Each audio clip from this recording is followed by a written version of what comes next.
Herodes el Grande es una figura asombrosa. Reinó en Judá bajo la tutela del emperador romano Augusto en los años previos a nuestra era. Se le recuerda sobre todo por la matanza de los inocentes, recogida en el Evangelio de Mateo, ya recuerdas, en el capítulo 2, símbolo de la emblemática crueldad que demostró a lo largo de su vida. Se olvida, sin embargo, que también fue probablemente el mejor rey de los judíos, cuya regencia supera en hazañas a las leyendas del rey David. No en vano, así reza el subtítulo de la novela que tratamos hoy: Herodes el Grande, el mejor rey, el mayor asesino.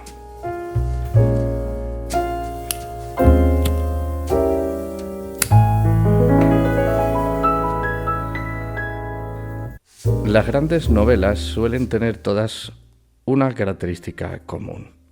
Están protagonizadas por un gran personaje. Tenemos escasas excepciones. Sin duda, Herodes es grande por antonomasia. Según Antonio Piñero, el material biográfico de Herodes es superior al del emperador Claudio para construir una novela, sin ánimo de comparar su talento literario con el de Robert Graves. Antonio es muy humilde y no necesita ser tanto. Debe ser una de las personas más instruidas del mundo en la literatura judeocristiana de esa época. Seguro que tú ya lo conoces. Por decir algo, se licenció en Filología Pura, un título que ya no existe, Filología Clásica y Filología Bíblica Trilingüe, allá por los 70, y desde entonces lleva casi 50 años iluminando con su magisterio, que se dice pronto.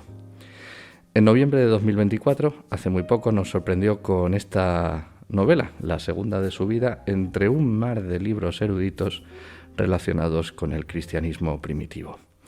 En rigor, se trata de una obra escrita a 4 manos, por él y por José Luis Corral, lo cual es síntoma una vez más de su humildad.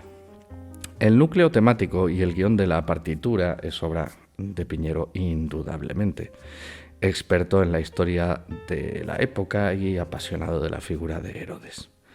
Sin embargo, consciente de su inexperiencia en el arte de hilvanar las frases y construir las tramas de una historia para que sean atractivas al lector moderno, descargó en la pericia de José Luis la tarea de tallar el diamante y sacarle brillo con el algodón.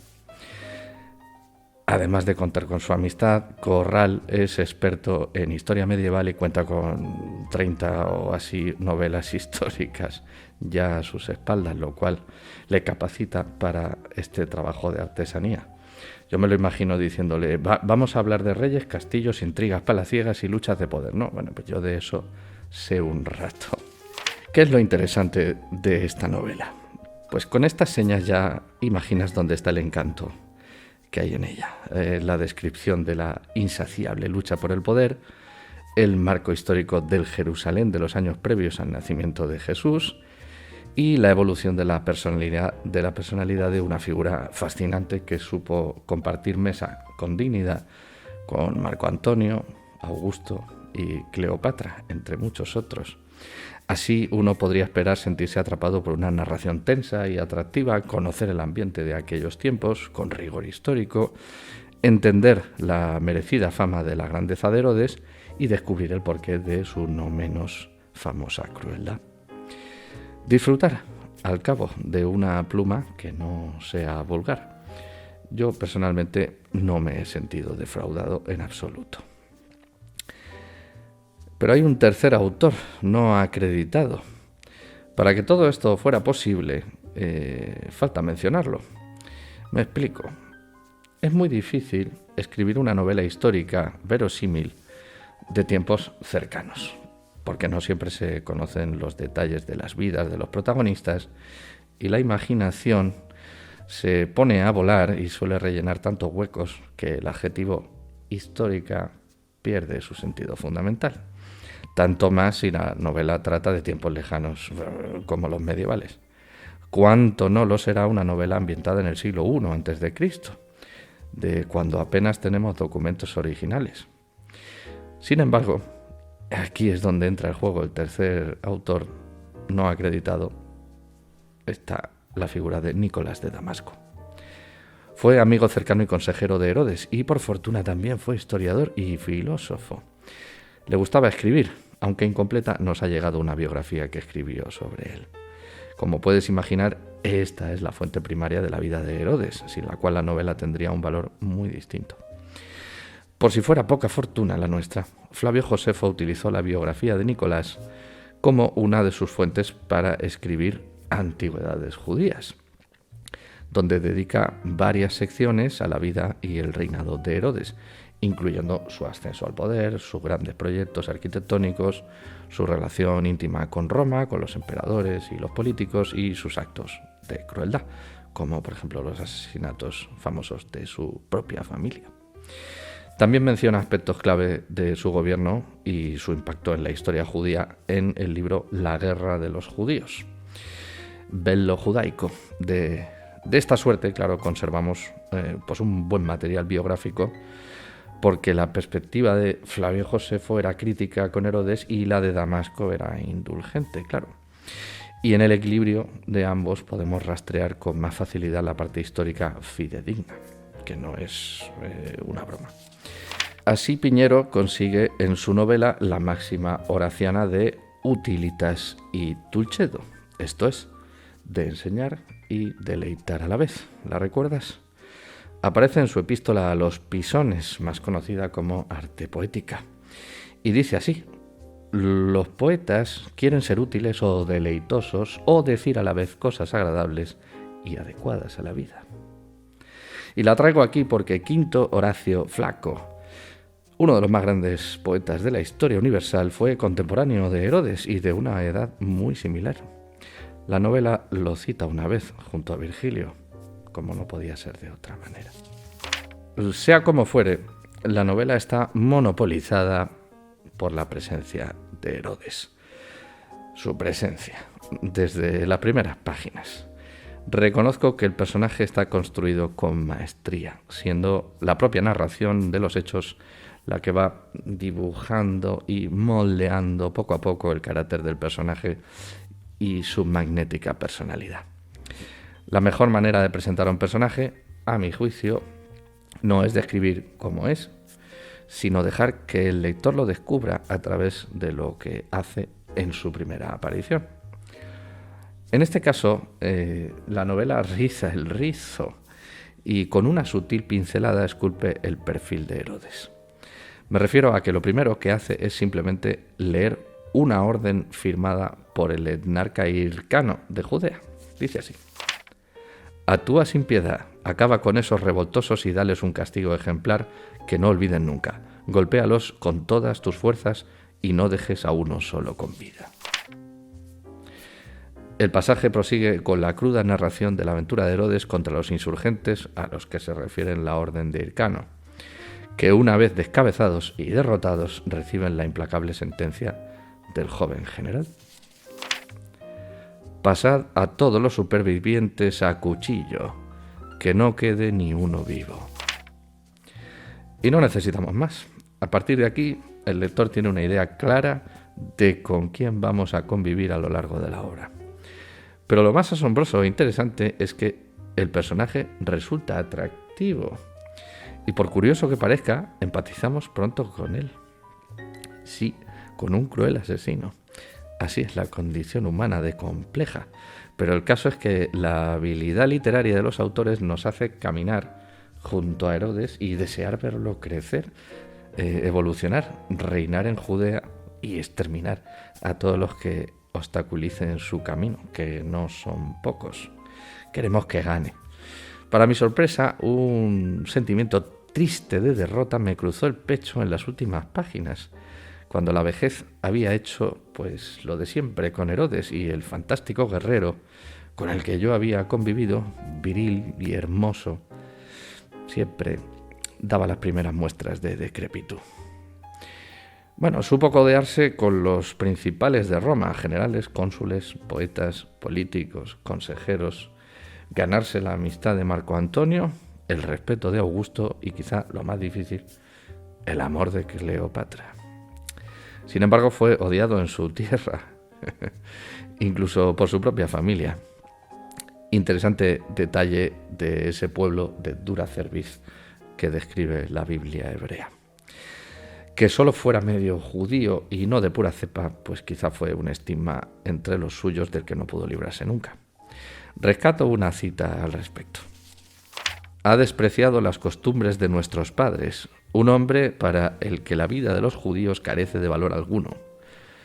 Un hombre que siembra mala cizaña, un hombre que emponzoña nuestra vida sin conciencia, perverso y cruel, que ignora la ley de Dios. Esto dicen de él en la obra. Con todo, los lectores nos congraciamos con él y nos dejamos seducir por el personaje, como las innumerables mujeres que pasaron por su cama. Aquí los autores retuercen la máxima horaciana, si me permites volver a citarlo, que dice que la historia debe favorecer a los buenos, elevando así la pregunta ética que no he sabido responder nunca. ¿Quiénes son los buenos? No hace falta responderla, creo yo, ni intentarlo. Es mejor dejarla viva y describir al hombre como es. La belleza literaria está sembrada en todos los rincones. No me cabe duda de que Antonio Piñero debe sentirse fascinado por la figura de Herodes. No lo sé, tendremos que preguntárselo. Si te parece interesante, pues me lo dices y lo entrevistamos para que nos lo explique. En cuanto a la estructura literaria de esta novela histórica, podemos decir que se escribe, no voy a ser muy pesado con esto, se escribe en tercera persona a través de un narrador omnisciente y arranca in media res, como no puede ser de otra manera, con el problema que tiene el etnarca de Judea, Hircano, con los mencionados insurgentes y esa orden que le manda a Herodes de acabar con ellos. No obstante, está precedida por una breve introducción literaria que pone el marco histórico y por unos mapas contextuales que son muy útiles. Al final hay una cronología mínima necesaria para ubicarse cuando uno se pierde, viene bien de vez en cuando.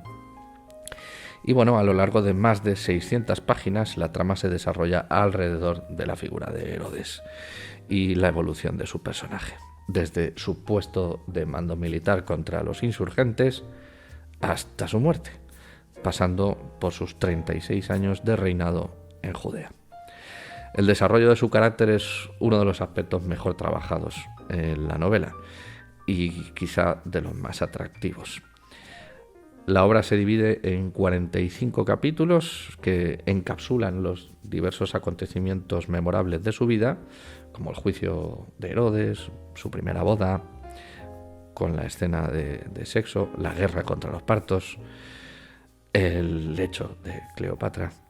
Pero bueno, se van entrelazando oportunamente entre sí con moderna habilidad, digamos, dejando en el final de cada uno la tensión dramática en lo alto para enganchar el interés del lector por continuar leyendo.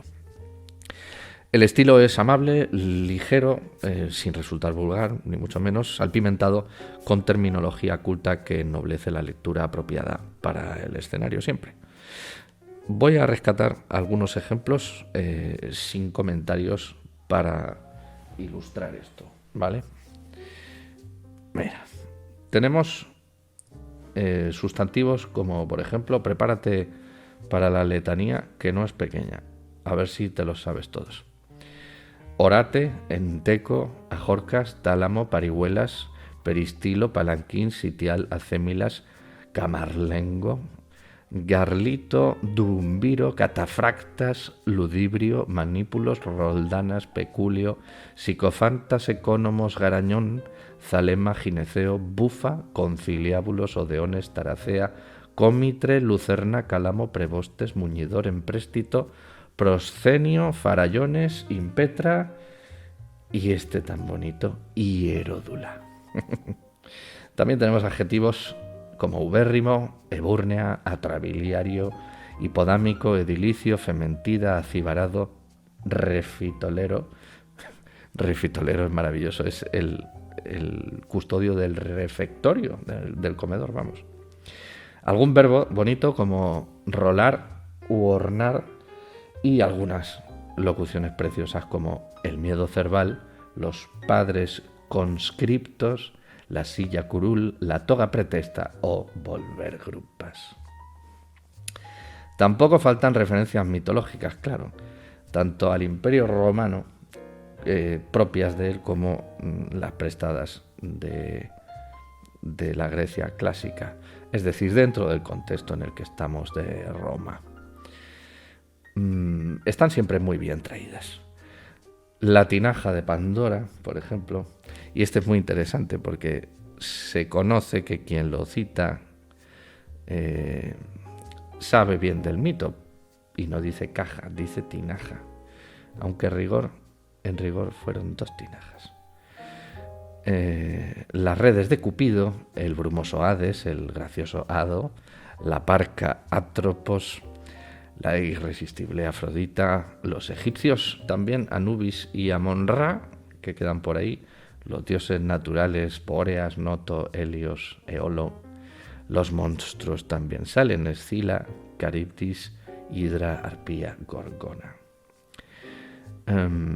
Caronte, el barquero de la laguna Estigia, los semidioses, Heracles, Aquiles, también sale Zeus, Prometeo y, como no, nuestro amado Apolo, custodio de la poesía. Como un recuerdo más cercano aparecen también personajes reconocibles: Aníbal en Cannas, Alejandro Magno, Darío en Gaugamela, Matatías, Judas Macabeo, Alejandro Janeo y, como no, los poetas Catulo, Virgilio y Horacio. Me refiero a que están citados, no a que sean protagonistas de la historia. Zeus no aparece y Alejandro Magno tampoco. Obviamente también se alude a las escrituras, tanto literalmente a ellas mismas como haciendo referencia a sus leyes interiores, como en relación al contenido y a sus protagonistas.